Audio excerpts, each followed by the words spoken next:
Good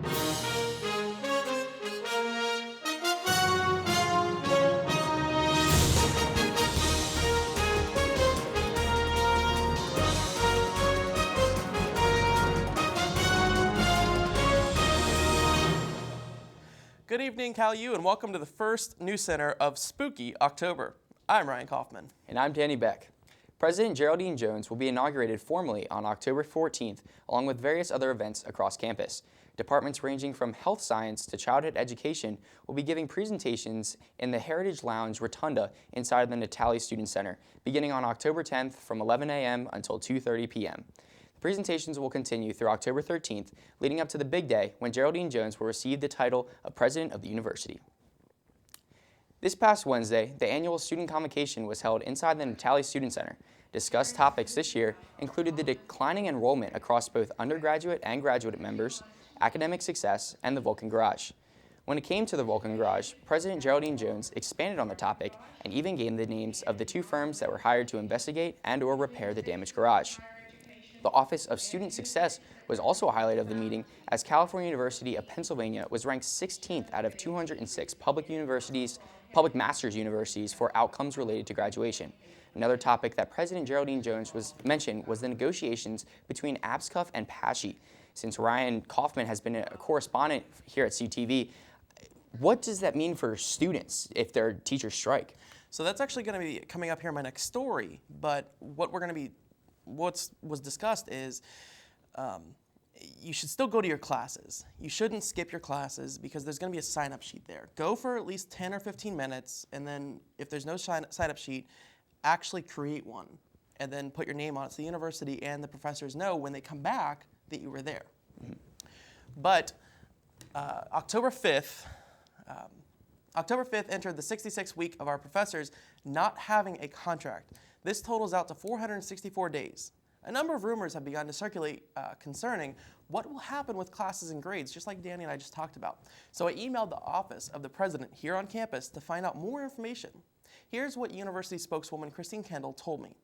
If the faculty should choose to strike, CalU will remain open. The residence halls, the dining halls, Heron Hall, computer labs, and the library. They will all be open. It's important to understand that even if a strike occurs, not all faculty will walk off the job. Here's what this means for students. Unless you are informed that a specific class has been canceled, you should report to your class every day. Wait 10 to 15 minutes and sign a sheet saying you were there. Then you are free to go. Now, to read this full transaction between myself and Christine Kendall, go to our Twitter page at CUTV Newscenter, CUTV_Newscenter. Now, I've received a lot of questions in terms of, is the strike actually going to happen?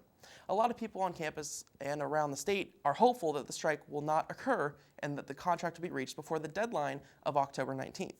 Do I have a straightforward answer to this? Unfortunately, no. And that is simply because we know the date is October 19th for a strike. Yes, the two sides are trying to meet and negotiate, but as of right now, there's no physical contract to be voted upon and won't be for a while, as the two sides are still separated on a few issues. So will the strike occur? It's still, unfortunately, too early to tell. CUTV News correspondent Mason Brow took to the streets this past Tuesday to cover the organization fair on 3rd Street. This is the biannual organization fair. Every semester, Cal's organizations flock to the heart of campus in search of college students that want a little bit more out of their education than a diploma. As you can see, Cal's selection of organizations is quite impressive. I was able to speak to the Director of Student Activities and Leadership, Melissa Dunn, about the goal of this event. Well, for the club and organization fair, we like to just get everybody out just to see what everyone else is doing. For our specific clubs and organizations, is just to, look and see, get new members, inform the student body about what's going on, all of our activities and events, and how they can get involved. Yet not all students coming to this event are new to the organizations. Actually, they're quite the opposite. One of those students is Jessica Crossan. I am the evenings chair for the Student Activities Board. I'm also the entertainment editor for the Cal Times. And then for my major, I'm the treasurer of the Public Relations Club, which is the Public Relations Student Society of America. I then asked Jessica what kind of advantages a student, new or old, could benefit from joining an organization. I think it's super important because not only is it a great way for students to get involved and meet new people, but half of these clubs also look great on a resume and are definitely what your future employers are going to look for. So not only will it make your time here at Cal U better, but it's also going to benefit you in the long run when you enter into your careers. Another student that is actively participating in one of Cal's organizations is Savannah Carroll, the president of Habitat for Humanity. She was more than happy to inform me on what Habitat for Humanity was really about. Habitat for Humanity is essentially low-income housing. We work alongside project managers on build sites. Habitat for Humanity doesn't just sit on the sidelines either. They get down and dirty. Various projects such as roofing and window and door installation. We meet every other Thursday in Natali 321 at 11 a.m. The moral of the story is that if you're a college student that wants to branch out, meet new people, make a difference, and possibly make some lifelong friends, the organization fair is the first step. This is Mason Brow for CUTV Newscenter. Just a few days ago, Hurricane Matthew hit the country of Haiti and caused great devastation on the western side. But check out this image courtesy of NOAA. As Matthew hit the island, it began to look like a skull. This is not a photoshopped image at all and actually formed like this overnight. Student meteorologist Dylan Godet will have more on Hurricane Matthew and its impacts on the Florida coast coming up in about 2 minutes. And Ryan, I know this is a bit informal, but yesterday we celebrated a big birthday for you. Well, it wasn't a big birthday. It was 23rd birthday. That was pretty cool. So we went to Texas Roadhouse and we were gonna put a video up of you riding on the saddle, but thank goodness we didn't. That was one of my, I guess we can say one of my finer moments. We took you by surprise though, and I think it was pretty fun. Everybody in CUTV went down, and we had a nice meal at Texas Roadhouse. We didn't. I don't think anyone was actually going to tell the waitress that it was my birthday, but thank you to Sarah St. Jacques for actually telling the waitress about it and making me get on a saddle yesterday. It was a good time though. Something like that. All right, when we come back after the break, Stephen Ruff. Actually, we're not going to Stephen Ruffing. We're going to be coming back to weather with Dylan Godet. Stay tuned. Exciting Vulcan football is back this fall. September 10th at Cheney. September 17th versus Millersville. September 24th at Seton Hill. October 1st versus Slippery Rock. October 8th versus Indiana. October 15th at Clarion. October 22nd versus Gannon. October 29th at Mercyhurst. November 5th versus Edinburgh. November 12th versus East Stroudsburg. Catch all the action on CUTV and WCAL. Back for its third season. With more live episodes and brand new games. With host Stephen Ruffing. It's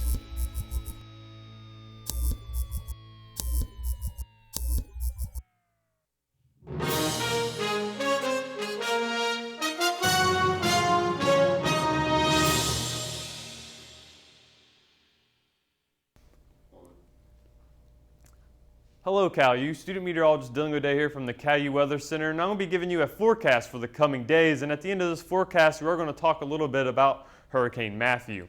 Here are the temperatures across the United States. We have 63 degrees up in Pittsburgh, 70 degrees in Chicago, down to 40 degrees in Denver as there's a system with bringing some cold air behind it, and 85 degrees in Miami out in front of Hurricane Matthew. Now we're going to take a look at the nationwide radar here. You can see that system that will be working its way through our area into tonight and into Saturday morning. And then out ahead of that system is Hurricane Matthew down into southern Florida, about to work its way in tonight and into Friday. But this system right here will be steering Hurricane Matthew and does keep its track away from our area. And here out behind that system, there is some cold air bringing in some relatively cold conditions and possibly some snow in western Nebraska and into Colorado.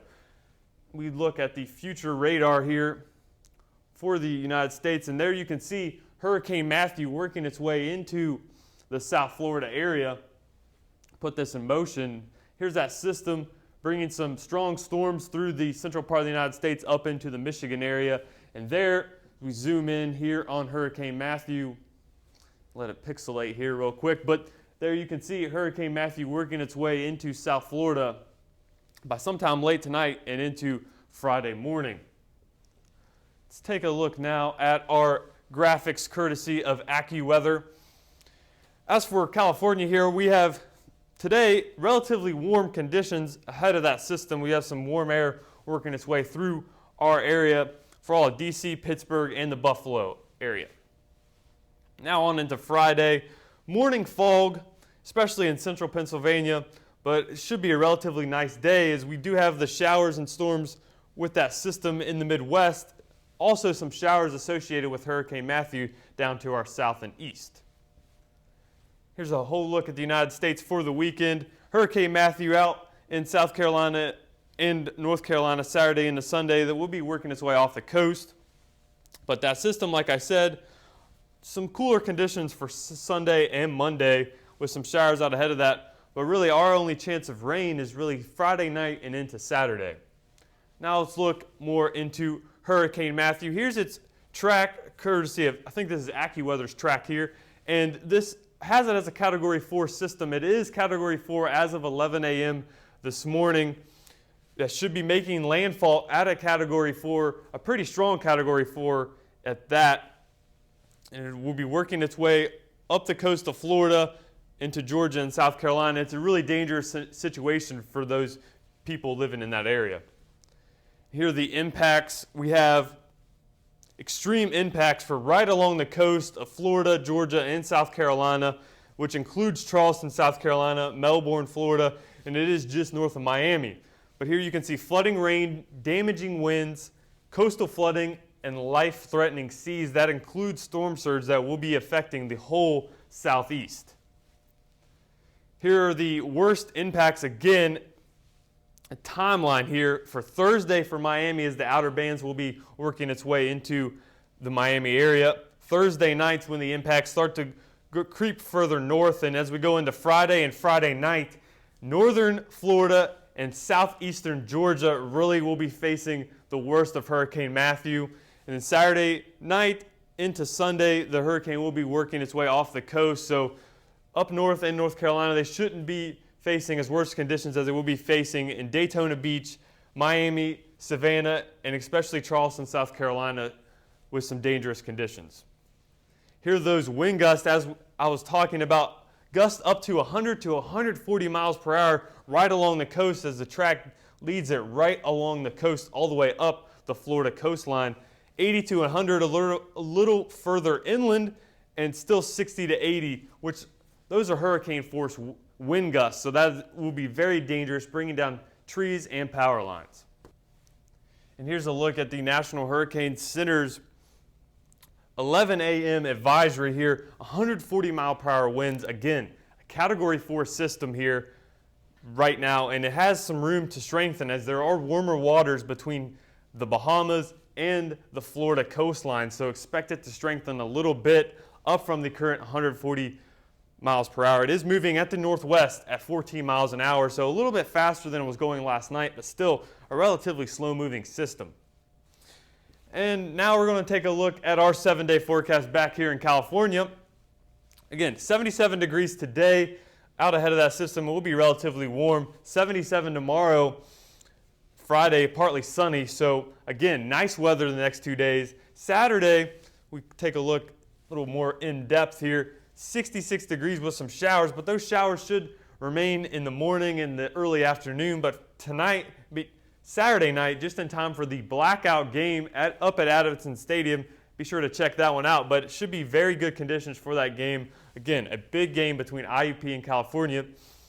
But on into the rest of the weekend, a little chilly Sunday behind that system like we were talking about. Some cold air wrapping around behind it. But relatively nice conditions on into early next week. So that's all I have here from the CUTV Weather Center. Back to the desk.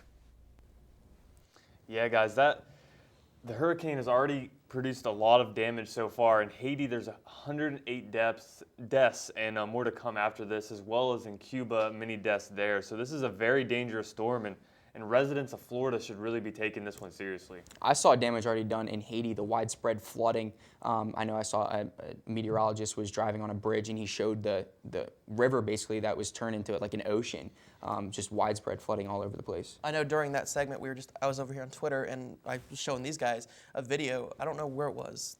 Was it in Haiti? That was in Haiti, yeah. A roof just being peeled off of a house. And I know that the governor of Florida actually just said today, if you don't leave, you will die.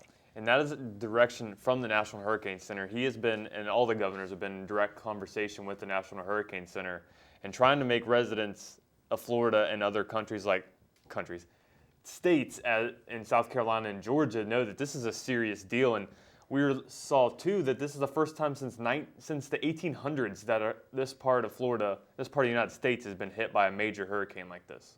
Hopefully everything develops and is okay. Everybody is smart and safe. But when we come back after the break, Stephen Ruffing takes us on a trip around the entertainment world. Stay tuned. CUTV's high school football game of the week. Springdale at Jeff Morgan. Avella at California. Bell Vernon at Ringgold. Greensburg Central Catholic at Charleroi. Waynesburg at Southmoreland. Baldwin at Connellsville. Beth Center at Brownsville. Fraser at Bentworth. Bishop Canavan at Carmichael. The longest running high school coverage in southwestern PA is on CUTV. CUTV Newscenter is California University of Pennsylvania's award-winning student television newscast. Your source for live, local, late-breaking news. Forecasts from the CalU Weather Center. The region's latest entertainment news. Vulcan sports highlights and regional scoreboards with television news coverage you can't get anywhere else. Watch it live Thursdays on CUTV and on demand. CUTV News Center, online all the time.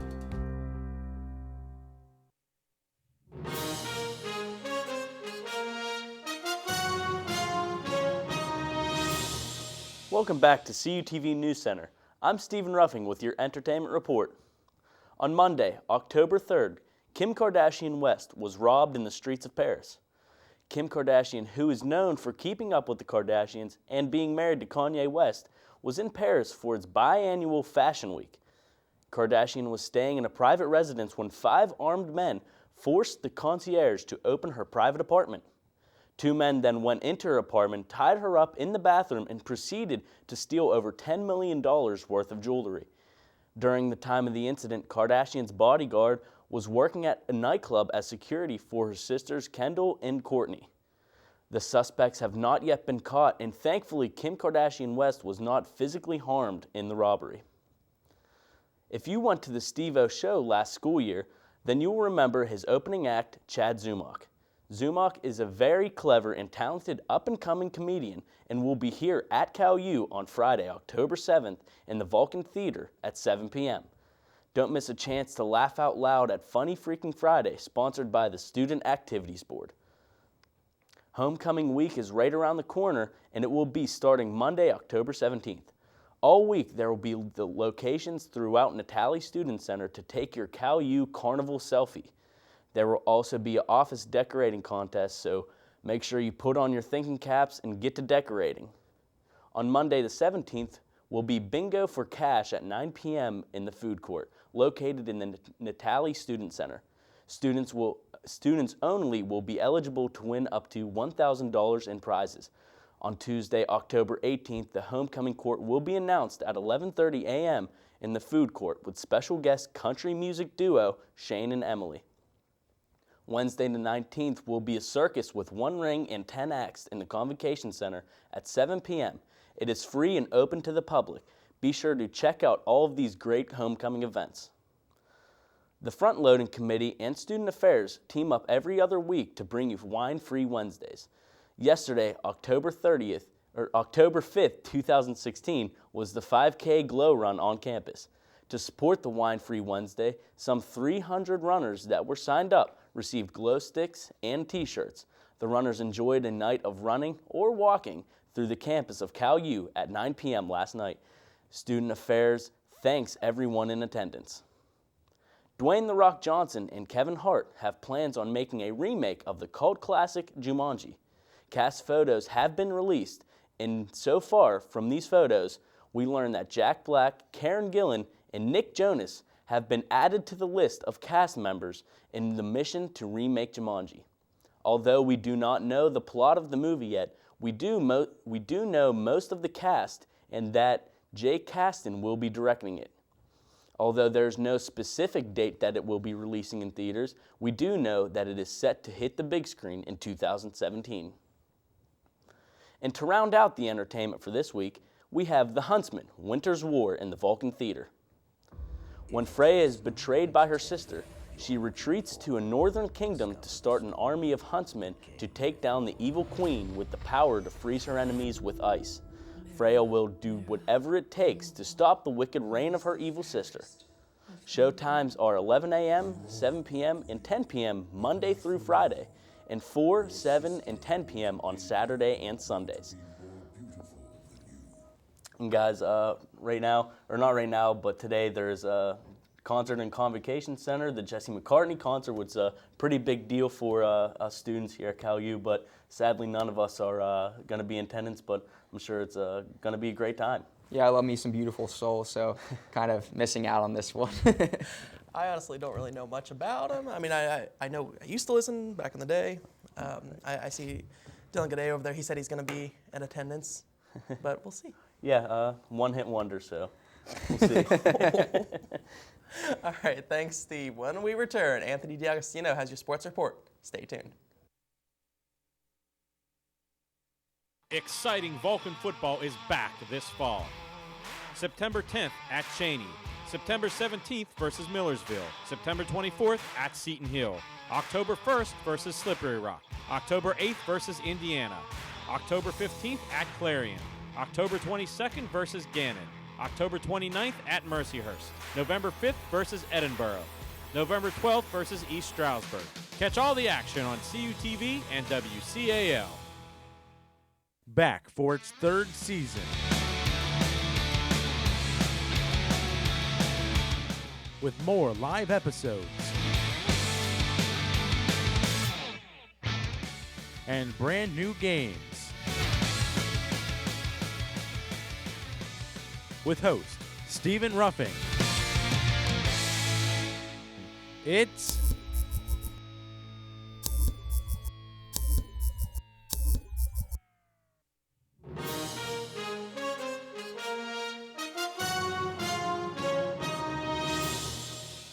Hello and welcome back to CUTV Newscenter. I'm Anthony D'Agostino with your sports report.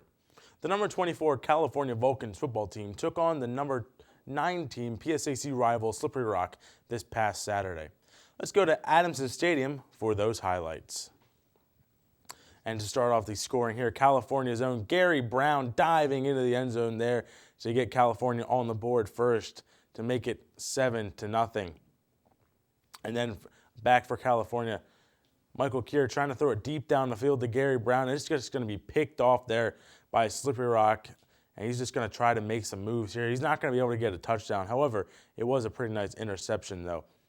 Then Michael Kier throwing it deep down the field to Jordan Dandridge. It's going to be a basket catch there, right in his fingertips for the California touchdown to make it 14-0. This is in the second quarter. Then a handoff to Shamar Green, and Green will get into the end zone for the Slippery Rock touchdown. So they finally strike here with 4:31 to go. Then the ensuing kickoff. Slippery Rock couldn't kick it off 2 times because of an offsides play. And here, without a penalty, Jimmy Wheeler trying to make it up the field. It's going to be a fumble on the play. Slippery Rock's going to pick it up and look for the end zone. However, they will be stopped just short, which then sets up this consecutive play. And some late pushing and shoving there, some frustrations for California. But Shamar Green losing the ball. California picking it up. So this is the consecutive play that I was talking about. This is a huge turn of events for California and Slippery Rock because they lost Shamar Green in that due to an injury. And then an interception here. Jordan Bowman with the pick off Don King III. And he's going to take it all the way back into the end zone for the California touchdown late in the second quarter here. And then another play here, blitz coming, 3 people going. It's going to be an easy interception there by Brendan Edwards. And he's not going to get in the end zone. He gets taken out, runs out of bounds at around the 3-yard line. It was still a great play, which sets up this little screen pass here to Tom Green, who's wide open. It falls right into the end zone for another California touchdown. And that will end the half there, 28-7. Keir throwing it deep into the end zone, and it's going to be complete to Gary Brown. Gary Brown making some spectacular catches there, giving California the big lead. And then California looking to punt here. Snap goes over Ian Patterson's head, trying to push it into the end zone, and Slippery Rock's going to fall on it in the end zone for a touchdown. So Slippery Rock trying to ride on this momentum here, see if they can come back in this game. But a handoff to Nick Grissom up the middle. California just keeps pounding away at this Slippery Rock team, getting another touchdown, this time on the run.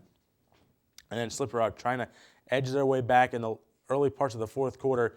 They're going to hand it off, and he's going to go into the end zone for a touchdown there. And then William Brazil just tacking on some extra points there. A lot of points so far this season. Makes his field goal look easy on that one. And then a little screen pass to Gary Brown, looking for his second receiving touchdown. Gary Brown running down the field with his speed, shimmies a tackler here, and he's going to be home for the touchdown. Gary Brown, a huge player in that game. And the California Vulcans would end up defeating Slippery Rock 52-26. Cal has put up 50 or more points in every game so far this season. Moving on to this Saturday, the California Vulcans take on arch rival IUP in the 8th annual Coal Bowl. Here's a quick preview of this week's game. Red and black, crimson and gray. Every October, the air cools and the leaves fall, and the colors mix on a furious palette for an annual prize. It's a game of legends and legacies.